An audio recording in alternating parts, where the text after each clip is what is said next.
The most notable part of his career was when he played for Manchester United as a midfielder. The former Cameroon international played alongside the likes of Cristiano Ronaldo and Ryan Giggs at United, and would end his career with a short stint at French fifth-tier club Chateaubriand.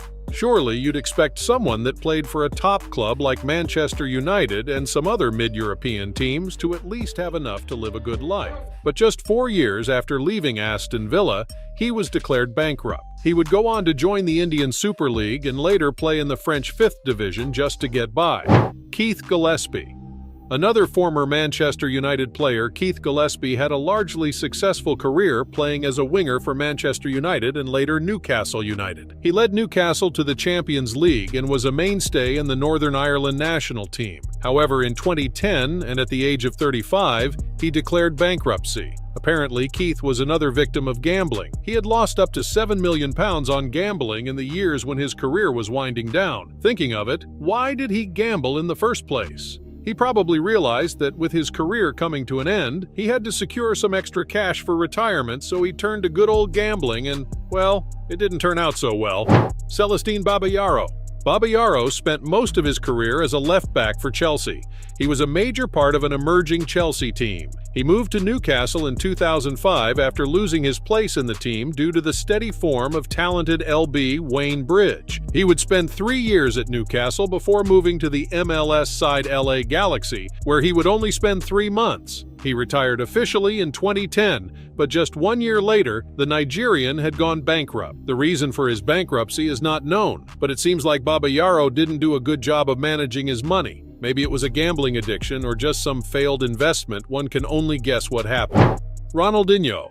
I'm sure you've heard this name a couple of times. I mean, this guy won the Ballon d'Or in 2005 and was part of a very exciting and dominating Barcelona side. Although his best years were behind him when he moved to AC Milan in 2008, he was still showing signs of his impressive talent. And over the years he played for both Barcelona and AC Milan, Ronaldinho sure accumulated a lot of money, as was seen in his lifestyle. He had exotic cars, a large mansion, and the Brazilian loved to party. Ultimately, it was his partying lifestyle that led to him going broke. In 2018, it was reported that Ronaldinho was broke, despite still having debts in excess of £1.7 million. Ronaldinho was fined for illegal construction in his native Brazil, and despite remortgaging his property, he was barely able to pay off the debts, and that led to a court ordering the seizure of his passport. In 2020, Ronaldinho got in trouble again with the law. This time, he was arrested in Paraguay for entering the country with forged documents. This just further compounded Ronaldinho's already known financial issues. Today, the former Ballon d'Or winner is still struggling with debt. Diego Maradona. No disrespect to this football legend, but we all know Maradona was a man of controversies, probably the king of it in the football world. From scoring goals with his hand to doping bans and even fighting on the pitch, Maradona was always surrounded by drama all the time. His financial issues were also dramatic. Maradona was found to be in possession of €37 million in unpaid taxes, fines, charges, and interest from his time playing for Napoli, according to an Italian government report from 2009. He attributed the tax debt to a Napoli director who had neglected to notify him quickly and had left Italy. Additionally, Maradona pleaded with the lawmakers to reinstate the title of honor for all people like him who had the same issue. It is unclear if Maradona actually knew about the tax he was owing or if he didn't. Maradona stated he had no plans to travel to Italy until and unless such a bill is passed by the parliament. Before then, he had already deposited $42,000, 2 Rolex watches, and a pair of his earrings in an attempt to clear the debt. David James.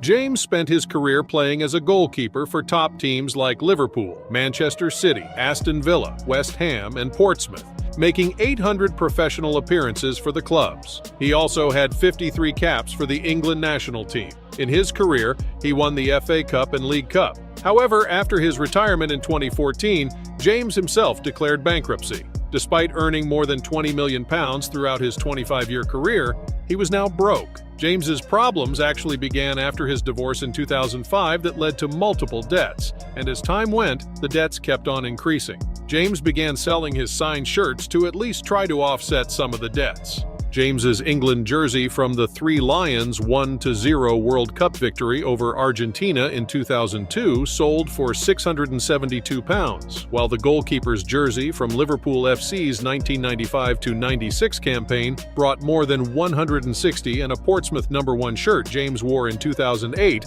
sold for £480. Another item that sold for roughly more than £100 was a packaged and unused antique Raleigh chopper bike. Lee Hendrie. Lee Hendrie was one promising England teenager in the late 1990s. Hendrie earned £30,000 weekly while playing for Aston Villa at the height of his career. He spent 11 years at the club, featuring 251 times and scoring 27 times, as he led Villa to the League Cup twice.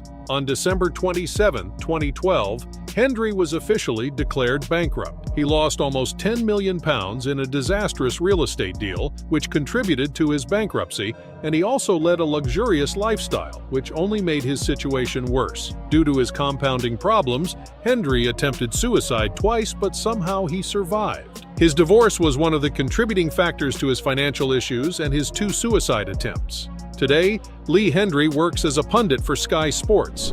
As glamorous as being a footballer can seem to some people, it's a very short period, and when retirement comes, the money dries up in most cases. So, which of these footballers do you think could have had a different story? Do you think I left anyone out of this list? Let me know in the comment section below.